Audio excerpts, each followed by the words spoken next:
Hey, what's going on? It's Bill Burr, and it's time for the Monday Morning Podcast for Monday, March 14th, 2016. How you doing? How's it going? How are you? Oh, look at you. Wow, you look great. Did you lose a few? Is that a new blouse? What did you do? You did something different. Is there anything worse than watching somebody do that? You know, coming up and they take the two women meet, right? And they grab each other by both hands, right? And then they look at you, and they fucking hold their hands out. I think I've talked about this before. Look at you. What are you doing? You know, secretly hating the woman because she looks better. You know? Why can't you be like guys? We just look at each other and that guy's a pussy. I don't know what I'm talking about. Oh, Billy fucking Cuisine over here. I wanted to try to make gnocchi this week, or gnocchi, however the fuck you're supposed to pronounce it. Doesn't seem too fucking hard, right? So anyways, we got these old pants, right? Like everything in my life, it's fucking old, right? I'm old and everything I own is old because I bought it when I was young. So I guess the Teflon or whatever the no shit, well, whatever, it had scraped off over the years and was flaking up, and somebody told my lady that it was getting in our food. So now, of course, oh my God, we got to get rid of it. We're going to get cancer. You know, we're eating Teflon fucking omelets, evidently. I don't know. I didn't taste it. My fucking omelets are they're delicious. I didn't feel any, crunchy. Like, wait a minute, what was that? Was that onions or was that part of the frying pan? I can't tell. It's such a similar taste. Eggs and parts of the frying pan. You know, I don't know. I figure, with the amount of boozing I do, whatever that Teflon that went to my system got eaten up by my liquid diet, right? But whatever. So now we got to go get a fucking frying pan. So I go, all right, we have one nice one, and then we had like three shit ones. So the three shit ones, I guess, were giving us cancer because someone who isn't a doctor saw the pans and told us that was what was happening. So we threw those out. So I'm sure those are going to be fucking hitting some octopus on the fucking head when they dump it into the ocean soon enough. And now I'm going to go buy some more, right? I already had what I needed, and I threw it out, so now I got to go buy some more, right? Classic fucking capitalism. That's how it works. That's how we keep it going. That's how we keep the plate spinning. You go out, you buy what you need, and then when you have it, you throw it out, and then you rebuy it. And the second people stop doing that, this whole country goes down the shitter. That's it. That's how simple it is. All these fucking stupid terrorists over there, who think they got to come over here and bomb us. All they got to do is just start sending leaflets over here telling us not to buy stuff. Hey, wait. You already own that. You don't need to buy that. Keep the money. Treat yourself. Put your feet up. Don't go to the mall. Relax. Just send, propaganda like we used to in the wars, right? We drop little leaflets. I would love to read one of those. Has somebody got any fucking pictures of those wartime leaflets to try to get people? Like, I don't understand how the fuck you're going to do that. Like, I don't think I could ever fly over Yankee Stadium with leaflets telling people to become Red Sox fans. So, like, how do you during a fucking war when the country that's bombing your country is going to send you a leaflet? What the fuck does it say on it? Yeah, hey, sorry about most of your relatives. Anyways, you want to come over to our side? We could get you a ham sandwich there, fucking smoky. All right, let's see. World War II leaflets.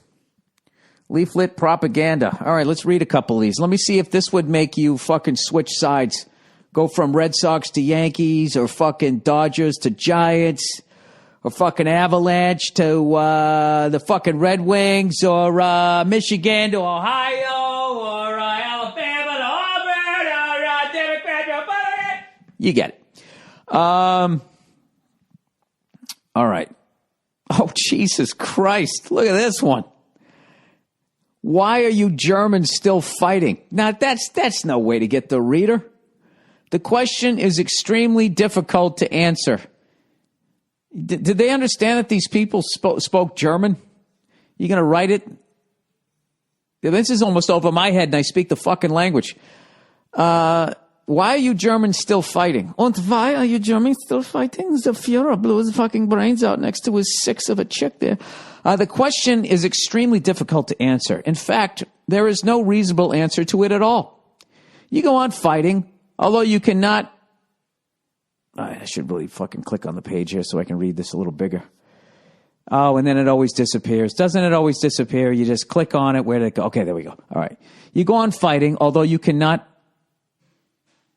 help but realize that Germany is losing the war. Wow. Jesus. This would make me want to be, yeah, fuck these fucking assholes. You go on fighting, although you know that every day which the war still lasts means new destruction to your homeland, new danger, and new hardships to your family. You go on fighting, although it is clear that the only people interested in the prolongation of the war, someone's going to read that in a second language? I can't even read it. Prolongation of the war are the party leaders who want to delay at any price the consequences which the Nazi defeat is inevitably going to have for them personally. In other words, we're going to hang them. Remember that your dear ones want you back alive. Remember also that there is only one safe way home, the way through Allied captivity. You know, we had a lot of balls dropping these after we were firebombing fucking cities, huh? Yeah, you know, I know we just burned your whole fucking city to the ground, and evidently you didn't die screaming in agony. The only way for you to avoid that is to become our prisoner. According to the Geneva Conventions, which has been recognized by Brazil, you will have the following privileges in Allied captivity. Oh, Jesus, this is the classic checks in the fucking mail. You will be removed immediately from the battle zone. You will get the same food as Allied troops. If sick, you will be treated in the same hospitals as our soldiers. And after the end of the war, you will go home as soon as possible. Well, that's pretty vague. As soon as we decide when you can fucking leave. Did anybody believe a word of that? I didn't. I wouldn't do that. I was like, you know what the fuck? You know what these fucking guys are doing? They want us to surrender because they don't want us to kill more of them. They're just going to fucking kill us. You know what I say? Kill as many of them before they fucking kill us. Und ja, he speaks the truth. That was me in a foxhole with a Boston accent talking to somebody who sounds like Hans and Franz. How'd you like that? You didn't think that was coming on the old podcast there, did you?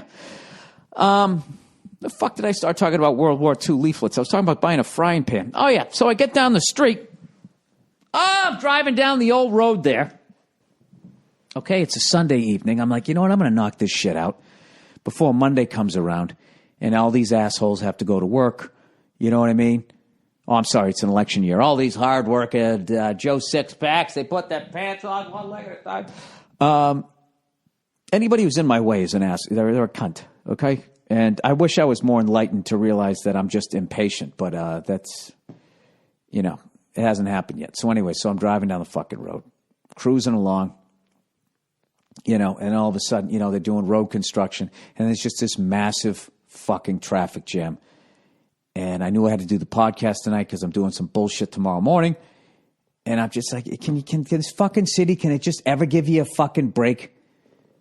You know, I got to tell you something. All this shit where they talk about New York, you know, if I can make it there, I can make it anyway. All that shit. You know, they're always blowing New York about how fucking difficult it is. I got to tell you, okay, as an outsider from Massachusetts, I've lived in both places. New York is definitely has its way of grinding you down, but there is no place like fucking Los Angeles, dude. This fucking city it's brutal. It just fucking, it never lets up. You know, and then the whole time you're just baking in the sun of the exact same weather every fucking day. And everybody on the East Coast comes out here and they're like here for 5-6 days. Oh my God, this is great. This is great. Yeah, it is great. For 6 days, it's fucking great. But every day, waking up, and that fucking sun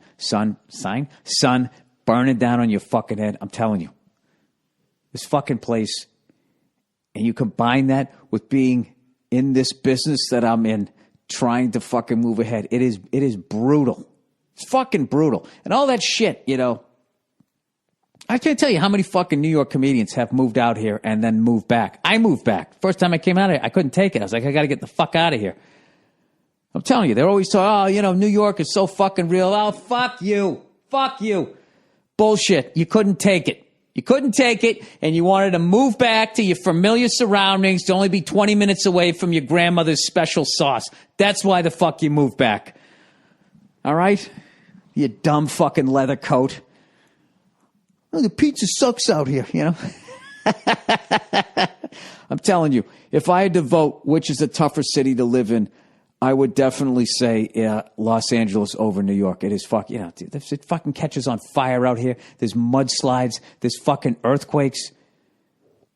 In New York, what's great about, I'm just talking basically trying to make it in show business. To live in New York in show business, what is great about it is you can get on the subway and stand amongst a bunch of regular people. Real people, right? And then you get to feel this feeling that you're real.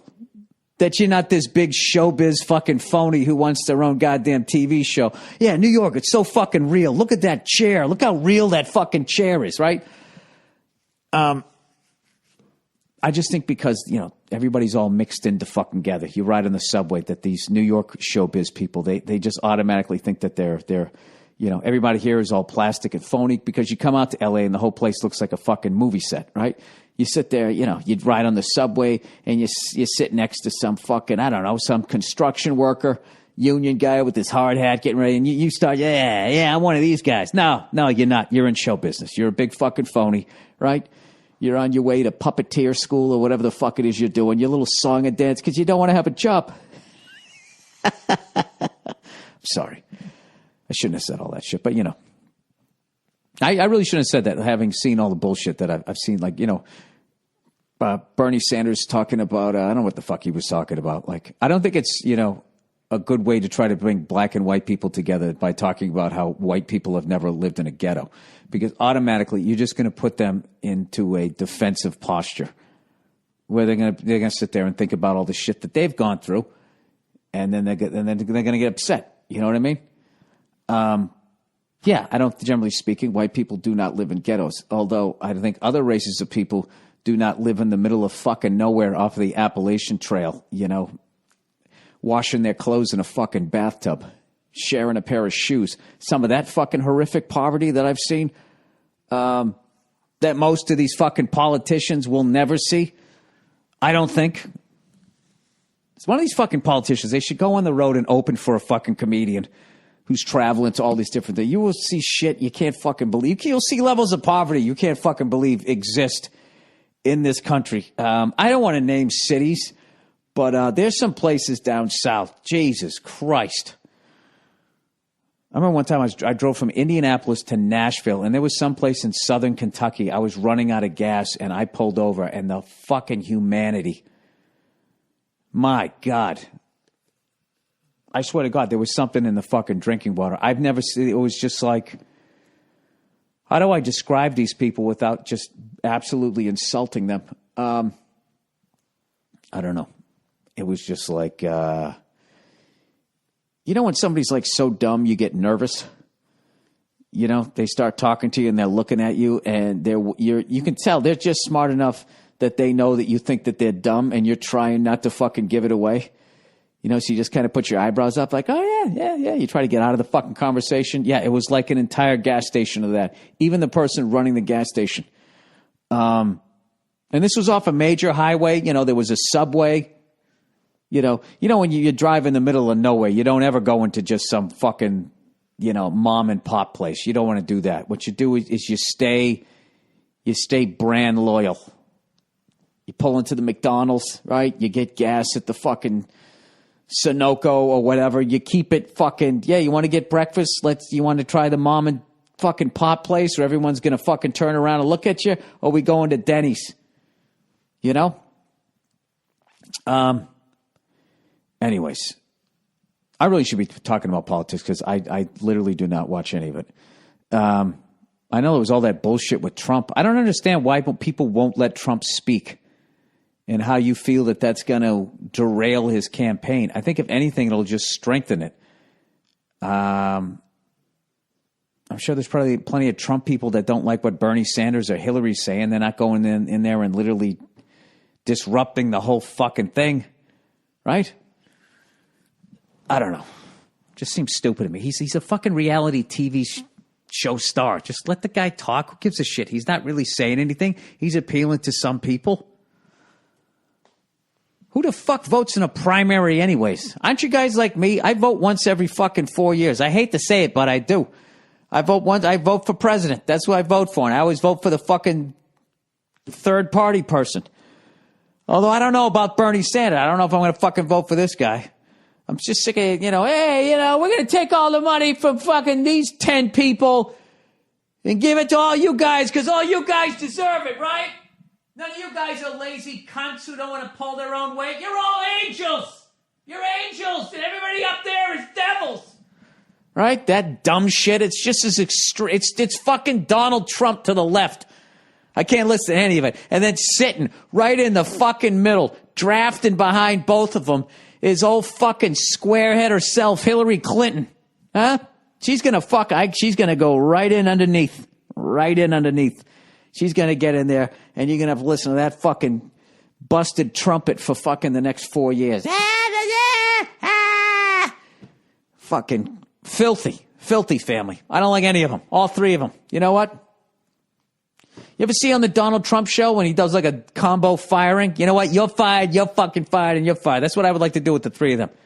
Toss them in the fucking... I can say that because I only vote once every 4 years, and I do not watch the debates. All right? So you know I'm standing on firm ground here. I'm such a dope. Hey, you know what I did do? God knows it wasn't read something. I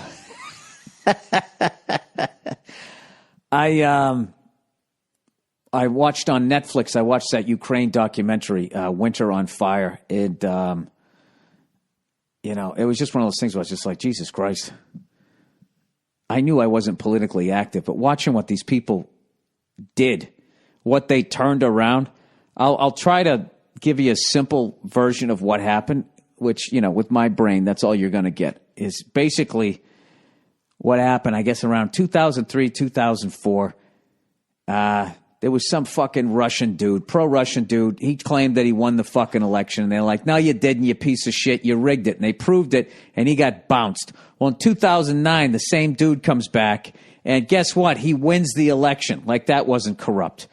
So anyways, the Ukraine has a chance to join the European Union, right? To start being more like a European country. And for once and for all, get out from underneath whatever you call whatever Russia has, a dictatorship. So the fucking Russian dude who allegedly got elected legitimately, listens to the people, and they say that that's what we want to do. We don't want to take a step towards Russia. We want to become part of the European Union. We want to have a future here like what we see going on in Western Europe. And all of the fucking politicians go, you got it. All right, the people have spoken. We're going to do what you said. And what do you think happened? Right in the midnight hour, they gave him the old right there, Fred. They're like, yeah, you know what? We're not signing that. And we're going to go hang out with old Vladdy Daddy over there, Vladimir Putin, and we're going to fucking shoot 18 holes of golf with him, and we're going to sell out your country to the Ruskies. So, started off this whole fucking revolution. I'm not going to say what the fuck. I mean, you got to watch it. It's unbelievable. But, it's not like it's not in the news. I mean, they ended up winning. They somehow ended up winning. And these fucking people had no weapons. They were just getting shot at. What I don't understand, I mean, I do understand it, but I there's no place in the world where you can protest. You can't do it. You protest, cops show up, and they beat the fuck out of you until you go home. And they arrest a few, and then that's it. What happens in this country with all its home of the free, home of the brave, freedom of speech. Those fucking Occupy Wall Street people, right? They come down there, they beat the fuck out of them, and everybody knows the old trick. The same shit that they were claiming they did in the Ukraine, where basically when you have a peaceful demonstration, it's like, well, fuck, we can't beat the fuck out of them. What should we do? They hire a couple people to go down there and pretend to be the protesters. They throw a couple of fucking rocks, and then the cops go nuts. And then on the news, they're like, the protesters started attacking the police. The police were just doing their job. Blah, blah, blah, blah, blah. The police's job is to go down there and beat the fuck out of them. All right. Isn't that what it is? Oh, Jesus Christ, Bill. I don't know, Bill. What do you know? I don't know. That's kind of what I got out of it. I got out of it that it was an amazing documentary that these people actually, with basically no fucking weapons, and just, died, lost their eyes, had all these horrific fucking injuries, got kidnapped, disappeared, all of this horrific shit. And they were able to hold them off for a while. So then the fucking Russian guy ends up having to leave, right? He fucking leaves. And then, yay, we did it. He's a jolly good fellow. It's all fucking over. And then all of a sudden, out of nowhere, this other revolution starts of people who are pro-Russia. So once again, all they did was they just had Russian troops pretend to be Ukrainians and say, wait a minute, we don't want to be free. We want to be oppressed, right? So now I guess they got to fight that thing. And since the documentary been made, like 6,000 Ukrainian people died. But I don't understand why. If you just look at the United States of America, the amount of money you can still make if you're up on top, the amount of taxes you can get out of paying, the amount of perks that you can fucking have and just pass it on to the middle class. I don't understand why Russia still does the whole fucking dictator thing, or why any country does. Just set it up the way we set it up. You pretend that people, you give them, you let them be as free as they can be. You do the whole rhetoric, but basically there is still a ruling class, and you don't have to pay your fair share and all that fucking shit. It works out. And we know you're doing it, but as long as, you let us drive down the street in a convertible, listening to some tunes, man. Right? I mean, somebody's got to run it. I don't want to fucking do that shit. All of a sudden make decisions. I don't even like running my own website. There's no fucking way I could be sitting there making decisions for a whole goddamn country. I don't want to do that. What is that like every fucking day waking up? Another goddamn problem. That's why I think that's why you can't have a dictator. That's why they're all so brutally mean. After a while, they just get sick of answering questions. Wow, what's the problem? Where? I just fucking shoot them. All right, I don't care. I said fucking shoot them, arrest them, put them in jail. Fuck, I got to do everything around here? I'm sick of hearing about it. Anyways, so if you get a chance, all I'm trying to say is if you get a chance, check out Ukraine, Winter on Fire. And I don't know. I should really start paying attention to politics more, but I just think it's all bullshit. I can't sit there and listen to it. I start screaming at the fucking TV. And I get all fucking upset. So why would I do that? And then I end up with 3 fucking options, none of which I want. I do have to tell you, watching old fat boy there from New Jersey, Jesus Christ, the look on his face when he was fucking listening to Donald Trump, that was the funniest fucking shit ever. That looked like a shotgun wedding. And all he was thinking is, how did I get myself into this? How do I get out of this? Jesus Christ. How much did he fucking binge eat that night? Poor guy. That's really bad. It's got to be, what sucks about being fat is people just know it, You can't hide that shit and just, boom, they just fucking right on it. I guess I'm a bald-headed motherfucker, so I got that now. But when I was younger, well, then I had orange hair. Orange, then it turned red. Yeah, I kind of got shit the whole time. If I really look back at it. All right, save you just some regular brown-haired, brunette fucking, I'm just, when you think about Chinese people, right? Because are there any redheaded, like naturally redheaded, naturally aspirated Chinese people? Hang on a second here. Natural redhead Chinese. 9 natural redheads from different backgrounds. The Forever War. Why a Chinese girl has red hair? Well, because there was a fucking military base nearby, I would think. All right. The Forever War. Why a Chinese girl has red hair.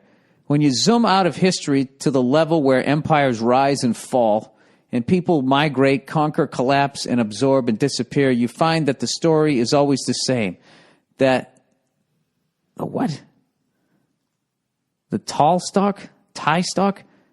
The original stalk is light, non-black hair, non-brown eyes, fair skin. Wait, am I on a racist website? What the fuck am I reading here? The others are darker. The others are weaker, but breed faster. Oh, there we go. I saw the red flags. The fuck is the name of this website? Koanic Soul, Life to the Neanderthal, Death to the Void, Christus Rex, The Forever War, Why a Chinese Girl Has Red Hair. Oh, God. The fucking internet is amazing. Just the fact that it just gives including me, just a bunch of fucking dopes. Why are blonde and red hair colors not seen? Can an Asian and a natural redhead have a redheaded Asian? Look at this shit. The redheaded Chinese girl. Asian red hair on Pinterest. The world's first Asian redhead. So I'm going to go out on my limb and say that they don't have any blondes or any of that type of shit. So I was just thinking, do you think that people get less shit? Like, what do you get bullied for in China? Oh, God, please let there be some fucking native Chinese people listen to this. What are give me the top fucking 10 reasons that Chinese people get bullied in China. It's probably the usual shit. Economic. It's going to be looks, right? There's always going to be better looking, mediocre, and then there's always going to be some poor bastard coming down the street. You know, something fucking happened. I don't know. Something's going on with his nose, his fucking ears. There's the kids. They'll find something. But you would think, you know, if everybody just had the fucking jet black hair, and maybe I'm more overly sensitive to this because I just came, you know, I came in the world with a bullseye, right? Right there. There you go. What the fuck is that? Get it, right?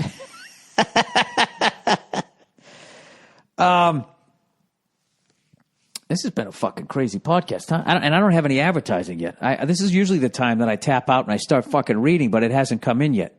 It has not come in yet. Let me see. I'll look it up right now, see if I got it. Why do I always have 50 fucking windows open? No, I got a French book here that I was reading. I wasn't reading, I was listening to it. There's a book, something about a wolf that wanted to change its colors. I've gone 15 or 16 straight days on Duolingo. Ask me to say something in French. I can't really, but you know what? I can read it pretty well. I know that means for children. Pour enfants, children. All right, what am I doing? I'm completely losing my train of thought here. Oh, fuck, here's something. Here's a window. This is the amount of shit I look up. One window, I have French school books. All right. And then the next window, I have Critical Engine opened up on Wikipedia. I was talking to Paul Verzi because we're doing this tour, and I was saying, like, all right, these are going to be like 4 or 5 hour drives, or we could rent a small plane, but it's going to be maybe two. And Paul's me, I don't like small planes. Starts freaking the fuck out, right? Like small planes, thinking it's like a Chevy Chevette, it's a piece of shit, like it's going to die. And I was saying, like, dude, it's going to be a dual engine. We're going to be fucking fine. You got 2 engines. I mean, the odds of them both fucking failing at the same time, and one of them can still fly the plane, you're fine. This is what I believed. But then I started looking it up because I was trying to give him some information. I was saying, like, look, I mean, I don't 100% know this shit, but this is what I've basically been told. And I started looking it up. And evidently, one engine, for the most part, is more critical than the other. And also, when one engine goes out, it isn't like you just keep flying it normally. Well, you know, we still got one. We're good. Like that, obviously, you know, it fucks with not the balance. What would it be? I don't know how to say it scientifically. It's not a jet engine, so there's no, like, thrust. Is there? Oh, Jesus Christ. Can you believe I have a pilot's license? Fucking unbelievable. All right, let's read this here. The critical engine of a multi-engine fixed-wing aircraft is the engines whose failure would most adversely affect the performance or handling abilities of an aircraft. On propeller aircraft, there is a difference in the remaining yawing, and that's just the nose going right to left, moments after failure of the left or the right outboard engine when all propellers rotate in the same direction due to the P factor. And I was like, what the fuck is the P factor? It has something to do with, like, when you're flying straight and level flight, okay, your propeller blades are, you know, you have the angle of attack with the wind. It's basically coming straight. You're perpendicular to the angle of attack of the wind. That way you are getting the most bang for your buck for the work that the engine is doing with the propellers. But the more you angle nose up or nose down, the more the wind, the way it's hitting it, affects the performance, is what I sort of believe. I got all this mumbo jumbo in my fucking head. I have no idea. But so I started reading more about this, and there's all these fucking debates.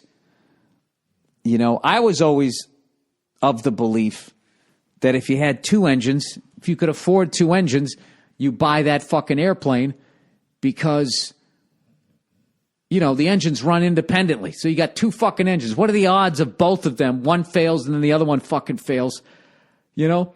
But it's got to be almost zero. However, there's all these, you know something? I started to read about it, and there was all these debates where at first it was obviously believed that, yeah, more engines is better, is safer. And then somewhere along the line, somebody did a study and saw that more fatal accidents happened in dual-engine aircraft, and people were going like, oh, and then so maybe a single is better. And then that person came back and was like, no, you weren't hearing what I was trying to say. I was actually saying it was safe, and then it doubled back on itself, and I have no fucking clue what is safe. But what I did learn in it, in a very layman kind of way, was I had no idea that, I mean, it does make sense. If you just have one side working, you know, that it'd be sort of pulling that side along of the aircraft more so than the other one, causing the other one to drag, and you'd have to, I don't know, crab your way into the fucking wind. I have no idea. But all I know is I was reading, it says if one of your engines dies and the other one's still going, you obviously have a much better chance of making it to the airport. They didn't say you would make it, though. And here's my question to anybody out there who might know this shit. On your average twin-engine airplane, can both engines independently fly the airplane? You know what I mean? If one quit, do they both have the ability to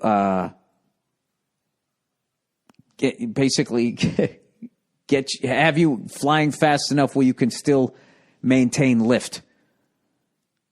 You know? Because then I was thinking like, okay, well, if they went from one to two engines, you know, you're adding more weight to the aircraft. Well, I guess you'd build a bigger fucking plane. Sorry, I'm trying to do this math in my head. You build a bigger fucking plane. But my thing is do they then go, because of on certain aircraft, because it's a cheaper twin engine, it's that both engines in unison have enough power so you can maintain lift. But if you lose one of them, the other one can't still give you the 100% of the lift that you need. You actually only have like 60% if you still have the critical engine, or only 40% if the critical one goes out. Like, I have no idea how that works. All I know is it scared the fuck out of me. That's all I can tell you. All right. Isn't it amazing the amount of topics I can talk about that I have no fucking idea? It's incredible. We're going to be doing some more here in the last half hour of this podcast. I guess now I'm just going to say that I'm going to stop here and read some advertising. I don't have it, but you're going to hear it now because you're listening to this in the fucking future.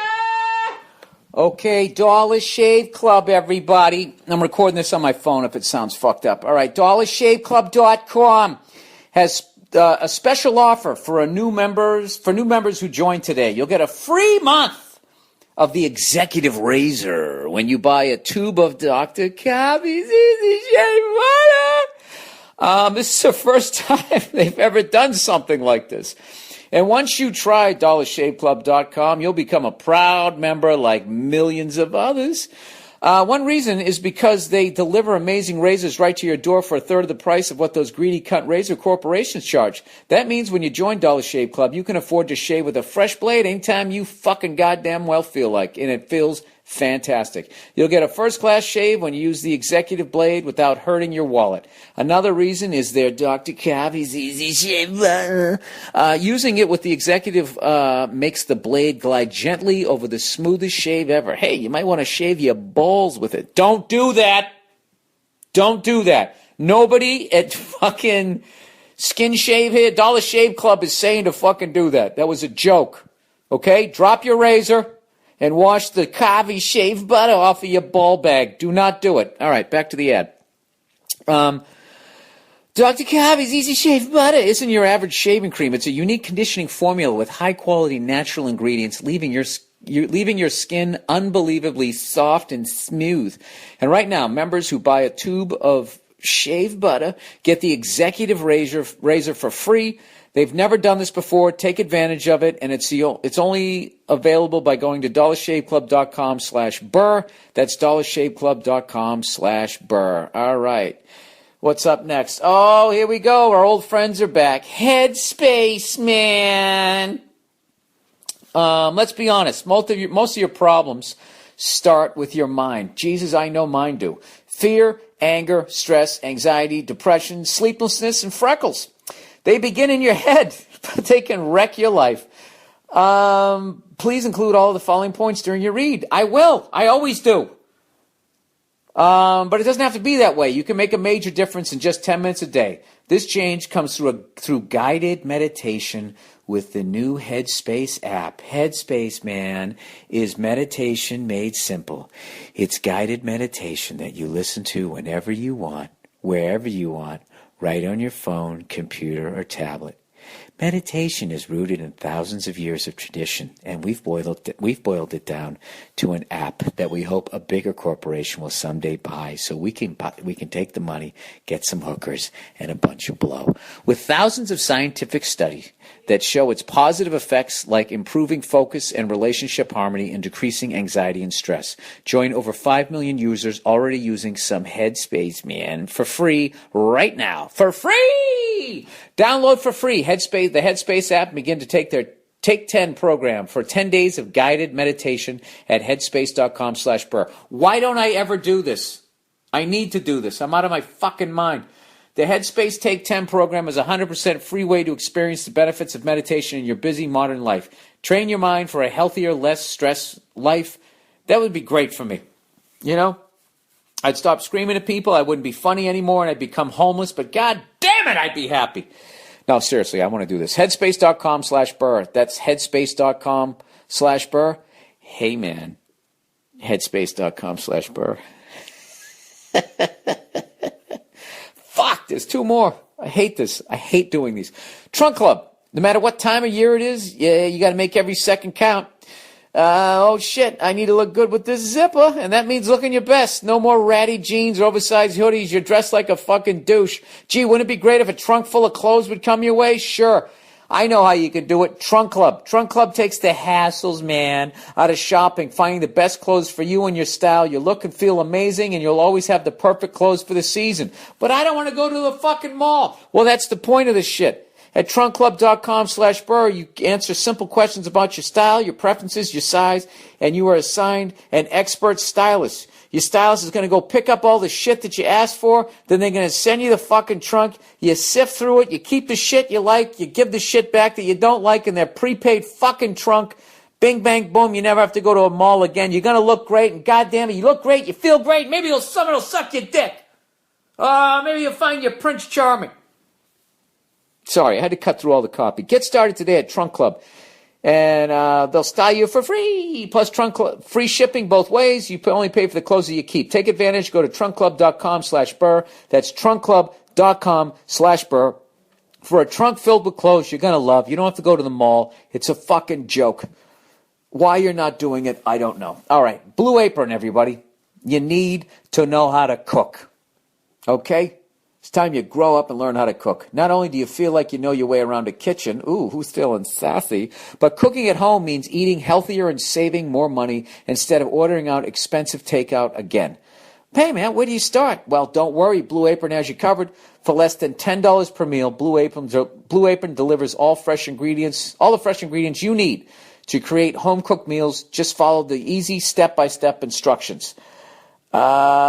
Each meal can be prepared in 40 minutes or less. No overwhelming trips to the grocery store. No more sad takeout. No matter your dietary preferences, Blue Apron makes it a breeze to discover and prepare dishes like smoky maple miso glazed salmon with Udon noodles? Udon noodles. Udon noodles. Udon noodles. U-D-O-N. Noodles. Mushroom, kale, and cheese quesadilla. Gross. Gross. Mushroom and kale and cheese. Ugh. It's like watching a fat kid eat paste. How about chicken and cheese? Oh, with lime, sesame, avocado, radishes, and salsa. Right now, in your own kitchen, you can cook with ingredients that you've never used before, like watermelon radishes, fucko, I don't know what it is, with purple potatoes.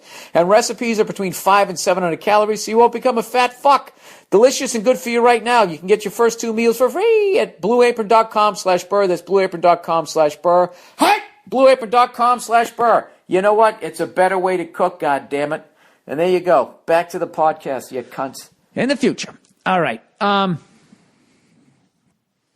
I didn't even finish the fucking... I'm back. We're back after the advertising. We are back, I guess. Did I read it? Did I sound good? How much did I stumble? I never even finished the frying pan story. So I get all the way down to the fucking frying pan thing, all right? And we already have like the regular, 10-inch one. So I want to buy the 8-inch one that matches. And, of course, the only way to do that is I have to buy the whole fucking set. You know? And I was just like, you know what? Fuck you. And I bought one of those little pasta cutter things, and that was it. And I fucking left. I could, for the life of me, couldn't understand. One of them was $9.95. The other one was $21. And I sat there for 10 minutes holding both of them, trying to see, like, does it handle better? How is this one more than twice the price? I don't know, Bill. Why would you think it's interesting to us? I don't know. I'm trying to fill up a fucking hour here. By the way, I do have some dates, and I will never again announce cities that I'm saying, we're working on it. I'm never going to do that again. Like I said with Buffalo and fucking Syracuse, because that hasn't worked out yet. Now everybody's like, dude, what the fuck? You said you were coming there. I shouldn't open my big yap. All right? I am coming to Albany. I do know that. So people in Buffalo are like, dude, that's like a 4-hour fucking drive. I know. I'm sorry. All right? I'll figure something out. All right, here we go. On March 25th, I'm in Riverside, California. Riverside, which I believe is the beginning of the Inland Empire. Or maybe it isn't. I have no idea. On the 26th, I'm at the Terrace Theater in Long Beach, California. Unbelievable honor to be playing the place. That is the place where Richard Pryor taped live in concert, where he had the red shirt, the black pants, and the silver shoes. I will be standing on that stage. I'm sure they redid it since he's been there, so I won't be standing on the exact same floorboards, but I will be within the same structure. I'll be standing in the same place where he did stand-up comedy. To me, the greatest stand-up comedian of all time. On the 22nd of April, I will be in St. Louis. On the 24th, here's a great one. I will be in Iowa, in Ames, Iowa. 22nd, St. Louis, Missouri, and the 24th, I'll be in Ames, Iowa. I have not been in Iowa since I did the Rich Bitch Tour, way back in 2004. Speaking of which, one of the guys that did the tour with Donnell Rawlings, did you see that TMZ video?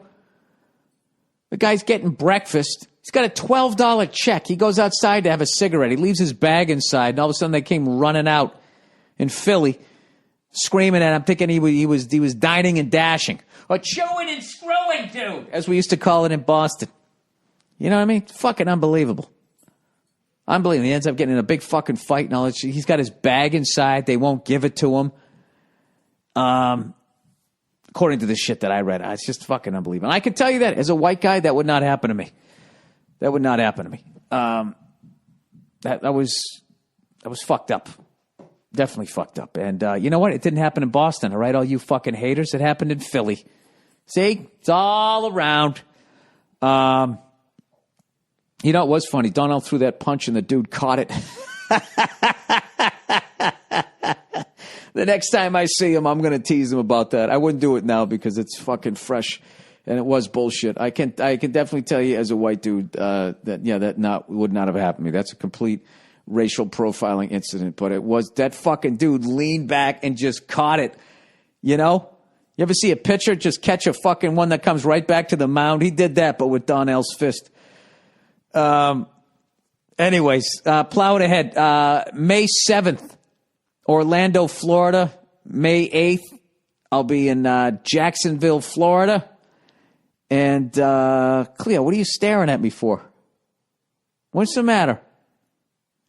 I'm not, I already gave you FOOD, so don't even look at me like that. I already took you out. What, you just want attention, buddy? You getting lonely over there? Huh? All right.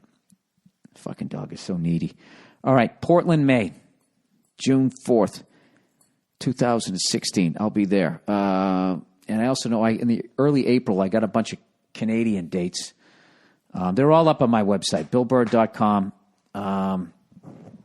So anyway, speaking of dogs, I kind of tweeted about this shit where, you know what the fucking dog I have the biggest problem with? Like, their owners never have them under control. I'm not blaming the breed here, but there's just something about the owners and how hyper the dog is those fucking giant poodles. There was another one today. I was at the supermarket. This person had tied it up outside, and it's just literally outside the fucking supermarket the whole time. Row, row, row, row, row, row, row. Just would not stop. Sorry, I get my dog all amped up. Those fucking dogs are insane. I don't know what the deal is with them. I think they're kind of like greyhounds. I really just think you need to run them around a fucking track for an hour every day just to get them to get it out of their system. But they got like that perm going on, so I don't think anybody really thinks it's an issue. Cleo, what are you doing? You're going to distract me on the podcast. You can't be this adorable right now. Okay, for those of you who don't know anything about pit bulls, they are like the most needy fucking like love bugs. They're ridiculous. Like, she just wants to crawl up here and fucking put her head in my lap and go to sleep. You know what I mean? She's not over in the corner fucking doing some prison workout, thinking about, people she wants to kill. Isn't that right, buddy? Now that I've stereotyped giant poodles, I'm going to try to undo the damage with pit bulls.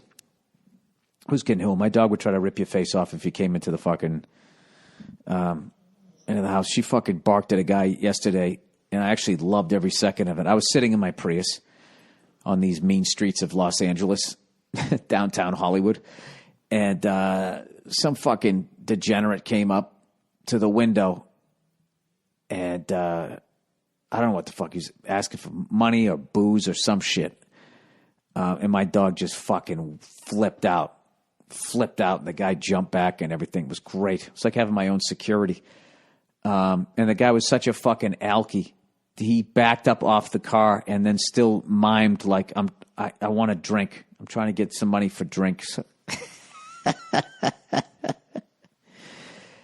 I just, I told him to beat it. Every once in a while I tell him to beat it, There was a one-legged homeless guy, and he seemed like he was sane. And he was talking to himself. Maybe he was a little crazy. But I would be talking to myself, too, if I had one fucking leg standing next to a stop sign, right? What else are you going to do? There's nobody else there. So him I gave money to. And I was actually joking to myself when I gave him the money and I drove away. I go, all right, there's my good deed for the day. Hey, let's go hit a rub and tug. Rub and tug. I can't believe fucking people go to those places, man. Don't you worry that the cops are going to show up any second? You're lying there with a fucking Woody, right? With a little fucking Woodrow Wilson, right? Some girl fucking giving you a little handy, and all of a sudden, everybody get down to the ground. You're like, oh, shit, right? And what are you going to do? Say it was legal? You're going to try to will that hard on to go away before that fucking dude comes in and sees you with half a stiffy? I swear to God, it hangs like that. I was in here. I had a problem with my shoulder, man. They're going to arrest you as you're fucking half naked. Bring you down to the jail. You're already ready to get fucked. You don't even have any clothes on. You got oil all over your body. What the fuck is wrong with you? So anyways, June 5th, I'll be in Albany, New York. And June 17th, I'll be in Newark, fucking New Jersey. At the New Jersey fucking Performance Arts Center for the fucking cocksuckers there. You know what really made me happy the other day? I was watching the NHL channel. They were talking about how the Bruins could potentially get the number 1 seed in the East. Unfucking believable. The job that Claude Julien has done. And I'll tell you something right now, Dan Shaughnessy. You remember last year when you were calling for his fucking head and saying maybe he stayed here too long? You should write an apology article. Unbelievable how these fucking sports writers, because they got nothing else to write, will try to run out of town a fucking coach who brings us our first Stanley Cup in almost 40 fucking years. Why would you do that? Jesus fucking Christ, why would you do that? All right, let's read some of the questions here for this week. Oh, we got an update. I love when there's an update. Remember last week the granny fucking water? Remember that story? All right, here we got an update. Hey there, old Billy fucking water. I got an update for you on this one. The story has good news and bad news. All right, so last week, for those of you who didn't listen, I'll give you a little recap. There was some kid, he's engaged, he's getting married in 6 weeks, so he's over his fiance's house, his future in-law's house. Her fucking parents. That's all I'm trying to say, right? So they're playing some card game, and evidently they're down to the final hand, and he has...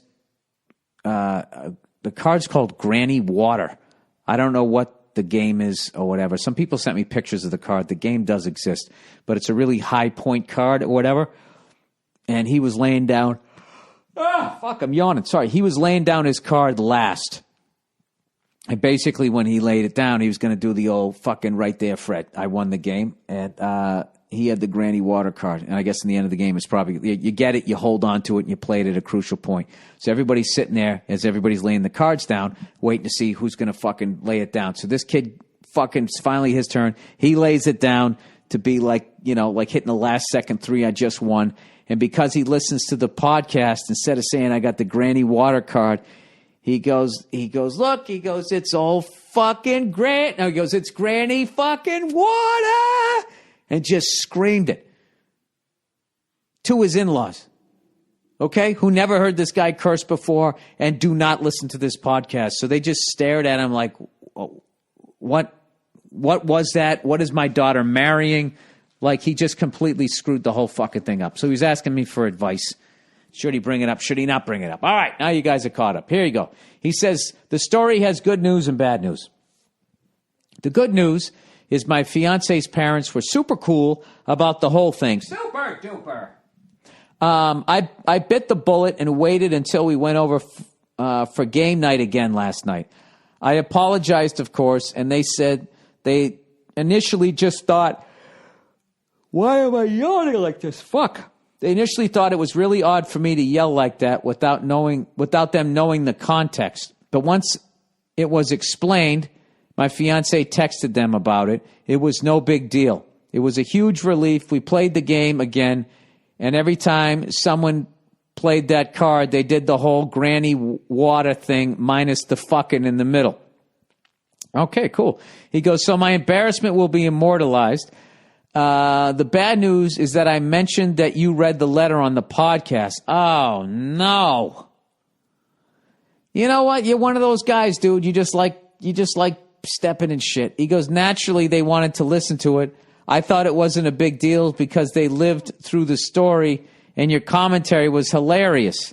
I warned them about the explicit nature of your podcast and that there were plenty of fucks throughout. The fact that you did the Granny Water thing before it was even brought up was perfect. Everyone thought the story was hilarious. That is until the P.S. If you recall, I may or may have not called Hillary Clinton a cunt. Oh, Jesus. That's right, you did. He goes, yeah, I know I'm a dumbass, Bill. My fiance just turned to me and said, did you write that? He said, my fiance turned to me and said, did you write that, with that look on her face? I knew I was fucked. So, Freckles, I did the only thing I could. I said, oh, sorry about that. I didn't write it. Bill's email screener guy did. Andrew did. He picks the emails each week, then writes the little opening line, pun, and then sometimes throws in a PS to make them more entertaining. Well, now, why would you write this? Because if they listen to this, you're fucked. And you know what, dude? I have no sympathy for you. So here we go. He goes, they bought it, so we just listened to the rest, and we're laughing again by the end. So I threw Andrew under the bus on that one. I'm going to repeat my only good move from the last story and just shut the fuck up about it forever. In the end, all is well. Thanks for reading it out on the podcast. It seemed to help smooth it over. No worries. Just tell him not to listen to this one. He goes, by the way, I just bought tickets to your show, and I'm not going to say where the show is in case anybody's figuring out who the fuck this is. It's the week after my wedding, and my fiance/wife by that point is coming too. I'd love to meet you in person. Thanks, and go fuck yourself. All right, well, I'll be hanging out after in Iowa. Just scream out. Oh, I just said where it was. Oh, well, you're fucked. Granny Water. Scream it out, and I'll fucking say hello to you. All right, now everybody's going to do that there. All right, girlfriend leaving. Cleo, relax, buddy. Look how cold your nose is. It's usually not cold at night. You got a little gas left in the tank, huh? You want to go? Oh, okay, I got it. I'm not going to say the whole sentence. I'm going to take you know who, you know where when I'm done with this. All right? Cleo, go lay down, buddy. Could you please lay down? I don't have it in my heart to yell at you here. All right, could you lay down, you fucking bastard? All right, I love you too. Get out of here. Go on. Go on. Please. Can you lay down, please? Cleo. Yeah, step on all my shit as you go over there. Just go lay down. Jesus, dog whisperer, I am not. Oh, by the way, how about those fucking cunts at Wounded Warriors? How much money did I give them? If they're actual pieces of shit over there and they didn't give that fucking money to wounded troops, can I sue them to get the money back and then just give it to the fucking people they were allegedly going to help? I am really just, I'm done. I'm done with fucking charities. I'm fucking done with them. I just am, I'm going Donald Trump on this one. I've seen 2 or 3 bad ones, and now I'm judging all of them. Fuck them. St. Jude, I'm sticking with them. Okay, and if they end up if they're bad, then fuck all of them. I'm just doing what I did the other day. Drove up to somebody with one leg at a stoplight, observed that they weren't fucking wasted as much as I could tell, and there you go. Even if they were, I'd be drinking too if I had one leg, right? Standing at a fucking stop sign. I don't know what the stop sign has to do with it. What was the traffic light bill? Well, then, maybe I have some yogurt. Girlfriend leaving for religious mission. Hey, Billy Ballbag. My girlfriend and I are both college students, and although we haven't been together for too long, I could tell she is special in the way when you meet the one, you just know. She's the best person I have ever met. Kind, funny, intelligent, and on top of that, just drop dead gorgeous. Well, Jesus, lock that down, dude. If things seem to be too good to true, what? If things seem too good to be true, Jesus Christ. I gotta have some form of fucking mild dyslexia. Or I'm even dumber than I thought. It's a rough one. Things seem too good to be true. They are. She's Mormon. Oh, jeez.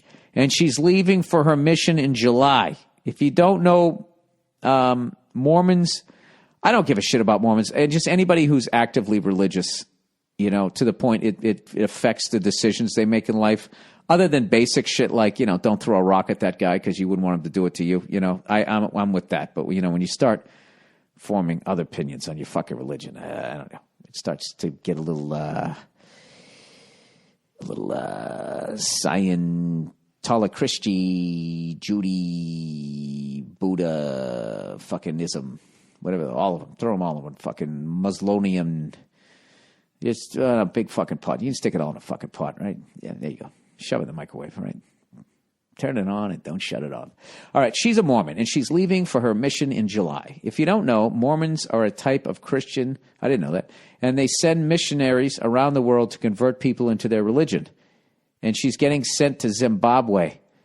Fucking Zimbabwe. They leave for 2 years, have to pay for everything themselves, and aren't allowed to contact home the entire time. Why aren't they allowed to contact home the entire time? That's fucking weird. If she goes, not only would that be the end of us, but it seriously hurts chances of her future career aspiration. We both want to become doctors. I'm an atheist, but I've recently found myself praying to Jesus that she doesn't actually go, because if and when she leaves, that will be the end of it. I don't know what to do. Should I break things off now? Should I try and convince her not to go? Waiting is not an option for me because we'd be completely different people by the time she gets back. Thanks, and go fuck yourself. I don't know, dude. I'm starting to think maybe she isn't the one for you. If you're just going to, if you have to debate telling her not, should I just break it off or tell her not to go? I mean, I think if you really love this woman, you'd be going, I'm just going to talk to her until I'm blue in the face and tell her not to go. And then even if she went, you'd be thinking like, well, maybe, you'd have a ray of light going, well, maybe to 2 years. I don't know if we agree to fucking cool it for 2 years, It's only 2 years. When you look at the rest of your life, you're kind of like, yeah, we'd be two completely different people. Should I break it up now? I don't know. Yeah, look, she wants to go to Zimbabwe, let her, to spread the fucking word of whatever the fuck they're doing there. Yeah, let her go. Just, what do you, listen, if somebody wants to go somewhere to go do something, what are you going to tell them not to go? Go ahead. Go ahead, go spread the fucking dumb shit they put in your head and go spread it on the other side of the world. It's poor fucking Zimbabwean people. Now, you went fucking Zimbabwe. I was assuming you meant because it's so far away you couldn't visit her. Let's see what's going on in Zimbabwe right now. Zimbabwe.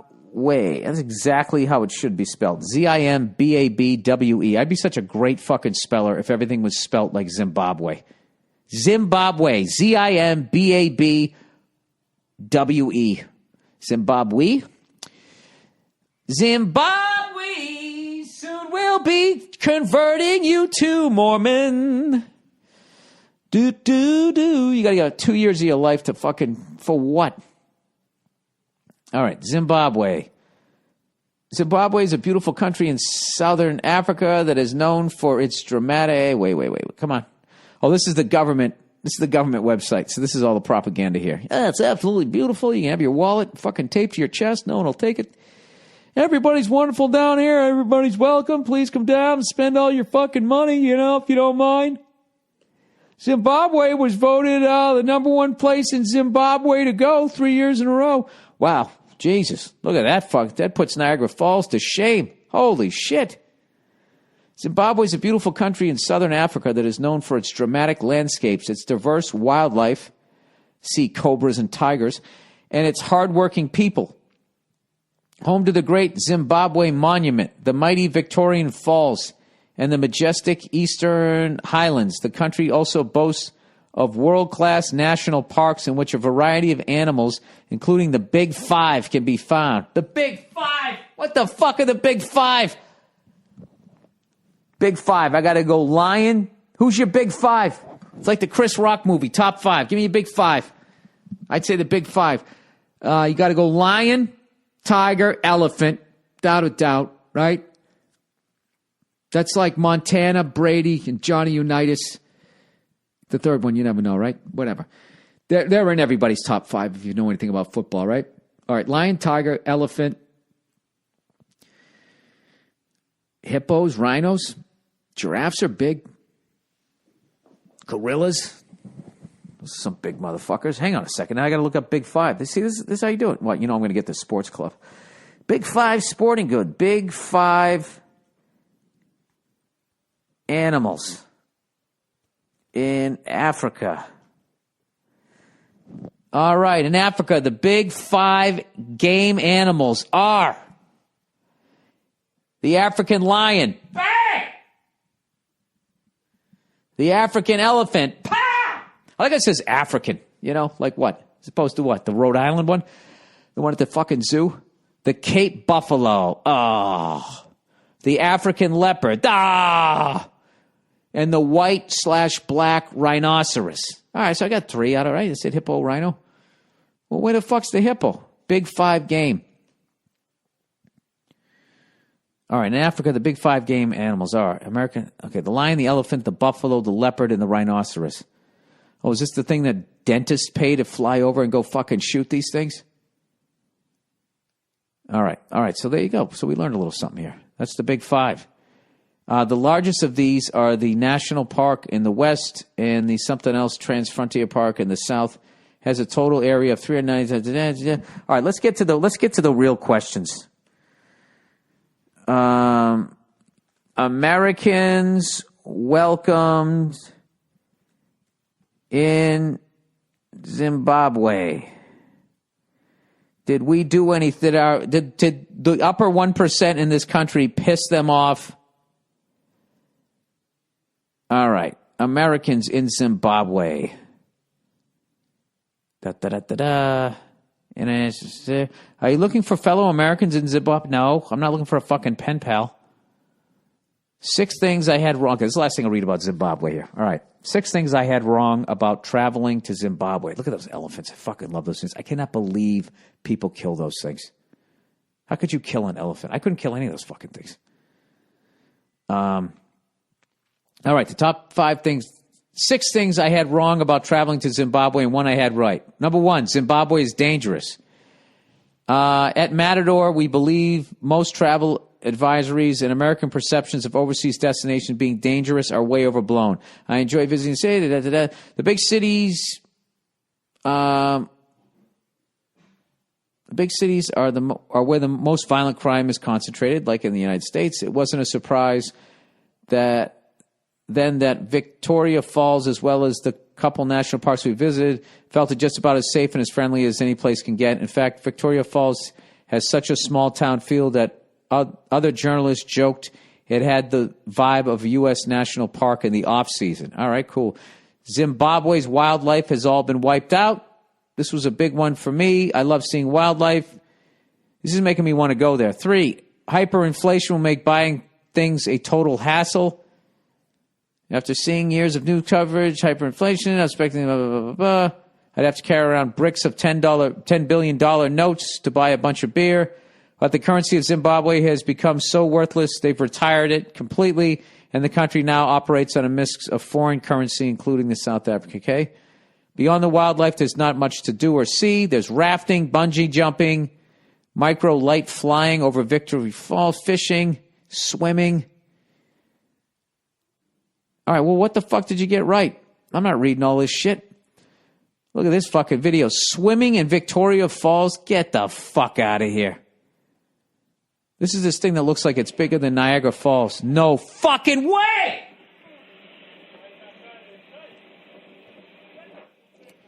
So basically the water isn't flowing fast enough that these fucking guys... Okay, I got to send a link to this video. Who is the absolute fucking psycho that figured out you could do that? Dude, if you just saw the pasty, fat fucking white dude who just jumped in there. You know what's funny? He's there with two black guys, man. It'd be funny if they grabbed him and threw him over. That was for slavery. But I didn't do it! All right, all right, I got a copy of that. Jesus Christ, what a fucking lunatic. There's no way. There's no fucking way. No fucking way. All right, let's get back to the things here. All right. Where am I? All right, Tinder. Oh, Billy, let's read some emails for the week. I hooked up with this girl I met on Tinder. The first in years. I'm not a bad-looking guy. I think I just suck at small talk over text. Anywho, this girl is 21. I didn't expect it to go anywhere after we matched up, but we ended up hooking up. She's really cool. We've hung out a few times since. My friend and his girlfriend started saying that was gross. I am 30 years old. Now, I know my friend is being lame because his girlfriend was there, but gross? Not at all. So I let them have their ignorant opinions, then I dropped the facts on them. She looks more like she's 24. Dude, this really isn't helping you. I look like I'm 25. That's also not helping you. She took extra classes to graduate college early and is already accepted into medical school. Still not helping you. She speaks 4 languages fluently. Oh, I see what you're saying. She's not a dumb fuck. She knows what she's doing. I don't mean hello and goodbye. She can carry on full-on conversations in Mandarin, French, and Italian, as well as English, of course. She has much better table manners than both of them. Oh, you said that? Wow, you just torched the whole friendship. I pointed this out to my friend's girlfriend who didn't have a napkin on her lap and her elbows were on the table, and pointed that very fact out to her as well. Also, I mentioned that when me and this girl met for a drink, she put her napkin on her lap before she brought her drink to her mouth, which would have hovered over her lap. Awareness levels maximum 21. Who gives a fuck? I like to think I'm right and that I made a good point, but I need the opinion of Your Honor, Billy Burr. Yeah, fuck them. You're 30, she's 21. Who gives a shit? Good for you. You're fucking crushing it. She's a fucking adult. And she's not a dope. You didn't roofie her. And they're two miserable fucks in a relationship. All right, who got food coming out of the side of their mouth. Carry on. All right, my kid wants to play football. Hey, Billy Belichick. Belichick. I'm a huge football fan. Watch every week, yada, yada, yada. My kid is 7 and loves it too. He plays baseball and basketball and is really fast. We play catch with the football in the yard. And he's really fast, which has given him the desire to be a wide receiver. Granted, it's not the worst pounder you can get on the field. I don't want him playing football. He's a great athlete, but I'm not one of those delusional dads who thinks he's going pro in whatever he does. He's not small, but definitely not the biggest of his age group. How do I not sound like a cranky old man or worried old mother and explain to him how it's not worth it? Should I just show him footage from a 30 for 30 to scare the shit out of him? Oh, man, dude, that is such a contemporary question, relevant question, whatever. You know, I would actually defer this to the internet, believe it or not, and then you have to use your own judgment as to whether you're listening to somebody who is informed or somebody who isn't. Can you do like a middle ground and maybe hockey? Maybe you can get him into hockey. I guess you'd have to like hockey if you don't like hockey, because it would have the physical aspects of it. But those guys don't fucking slam into each other every play. You know what, dude? I don't know how to bring that up. I would just be honest with them and just say, listen, I don't want to seem like a cranky old man. And I don't want to seem like a worried mother, like you just said. But I'm really worried about the long-term effects of you playing football. And I would even say long-term effects. Talk to him like an adult. Just say, yeah, I am worried that, you know, if you get hit the wrong way, God forbid, people get paralyzed, people die, people have people have brain injuries. I would go down that road and I would just say to the kid your concerns. And if he really wants to fucking play, then, you know, you just do what Peyton did. You just get some roids sent to your house, you put them in your wife's name, and you get this kid, you let him do a cycle right before the season starts, and you let him kick the fuck out of somebody else's kid, not yours, right? There you go. Okay. I'm just fucking around. Obviously, the first thing I said, I would seek more information on that and figure out how you do it in the best way. All right. Painting my house, man. Dearest Bill, my house needs painting. It has about 6 years. It's been about 6 years since it's been painted. We moved in 4 years ago. I've painted a house before, but my wife thinks I'm going to fuck it up and or it will take too long. You know what? I'm with her already. I've been telling her that it'll save thousands of dollars. She says that's not the point. She's right. It's not entirely the point. I make good money. I just want to paint the house. It's my first house, and I feel the need to do something to leave my mark on it, literally and figuratively speaking. It'll take me about 3 weeks to do the whole house, not working every day, but 3-4 days a week. I have a neighbor who's going to be home from college who I've introduced to music, and he's never heard listen to music he's never heard, so it's a great excuse to give the kid a few bucks while introducing him to early Soundgarden and Jane's Addiction. She started bringing things up like, well, what if it starts raining?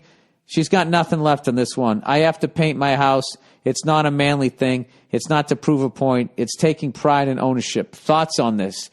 I say you listen to your wife. Dude, you want to do something? You finish your garage. Do something like that, okay? Do something in there where it's a room that she doesn't have to fucking deal with. Just have some pros come over there, have them knock it out, have them charge you through the fucking nose, and you sit inside drinking a fucking beer. All right? There's other shit that you can do on the house. You know, painting a fucking house that's a big one, dude. That is a big one. I understand that you want to do it. But yeah, I'm with your wife on this one, dude. You know, you already got a fucking job, okay? You're making good money. Pay somebody to do it, all right? There's a bunch of shit on my house that I started to do, and I just started thinking, you know what? I'm making a good living. Fuck this. Why don't I have a pro come over? I can do it. I can figure it out. I was patching up holes in walls. I was learning how to do that shit. You know, I was fucking fixing the J-trap under my sink and doing all of that fucking crap. I learned all of that shit in my last apartment. Then I got to the house, and it's like, all right, well, I can do this. Or I can have a pro come over here and do it fucking right. Okay? Now, I'm speaking for myself here. My house was fucking wall to wall, floor to ceiling, inside and out, do it yourself fucking hacks. All right? And I wasn't going to carry that fucking baton anymore. Everything that I had done on my house has been done by fucking professionals. And my house is, as much as I bitch about it, it's 70% the shit at this point. It really is. Once I get this garage done, and then I got, my kitchen's fucked up. Don't even get me started with all the exterior doors and windows, okay? And the wood rot and some of the other shit I have to deal with. But generally speaking, like, this fucking place is solid. And I don't know, dude. Fuck that, dude. You don't go up a fucking ladder. You know what I mean? Mixing the goddamn paint, doing all of that bullshit. Yeah. Just pay for it. Just pay for it and just say, this is what you do. Don't just do it. Just don't do what your wife says. Get something out of it, all right? Be like, all right, you know what? I thought about it. I don't agree with it, but I know that you would feel better if somebody else did it, okay? So I am going to hire a professional company to paint the house. And she'll be like, okay, good. I'll be like, I'm not finished. However, because I am doing that, I am going to redo the garage. And the garage is going to be a place where me and my friends, we play poker and we smoke cigars once a week. I'm going to have my own fridge in there. There's going to be a lock on the door that you do not have a key for. When you see exotic women walking in and out of that, you are not to ask questions. Is this understood, right? You just say crazy shit like that, right? Over the fucking top. And then she's done laughing. Then you say what the fuck you really want. It will pale in comparison to fucking exotic women walking in and out of your garage, and you'll be fucking in. So I would think about what else you want. All right? And at the end of the fucking day, you're going to get something that you want, and somebody else is going to paint your house. I think you're going to win. Personally speaking, that's what I think. All right? And you know what? That's the podcast for this week, motherfuckers. Thank you for listening, as always. And I'm really excited about all these dates that I have coming up. And I cannot fucking wait to go to Iowa. I'm so excited about it. St. Louis. Some of the great fucking sports fans I've ever met in my life are in St. Louis, and God knows they got enough Budweisers. Long Beach is fucking the goddamn motherfucking Richard Pryor gig. Riverside, California. I fucking, when I was learning how to fly, I had to land there when I did the fucking French Valley flight. I had to fly to Riverside, then out to French Valley and back to Long Beach. Shit, I might fly over there. That would be awesome. Ames, Iowa, obviously cannot wait to go to there. Orlando, I haven't been there in a minute. Jacksonville, Florida, last time I was there, I went to a gun range and shot fucking guns with silencers. You think I'm not going to do that again? Portland, Maine, my old stomping grounds. Albany, New York. Newark, New Jersey. These are all places. I love all those places. I can't wait to get out there. I've been working my ass off on my act. If you come out, I'm going to make you laugh your fucking ass off, okay? So if you can make it, I would really appreciate it. All right? And I'm actually trying to think of a tour name. If you can come up with a name for it, because these dates, I'm in Canada, I'm in North America, I'm in fucking, Canada is North America. I'm in the United States of America, right? I'm on the East Coast, I'm in the Midwest, I'm in the South. I can't think of a name for the tour. I don't know why I have to name the tour, but my agent says I got to come up with a name for it. So I'm thinking the checking in on your tour. I don't know what. If you guys got any ideas, just tweet them to me. At Bill Burr, whatever I don't even know what my Twitter is. You know what? I don't even know what it is. So whatever. If you got time to look it up, send it to me. If you don't, I understand. All right, go fuck yourselves. I'll talk to you on Thursday.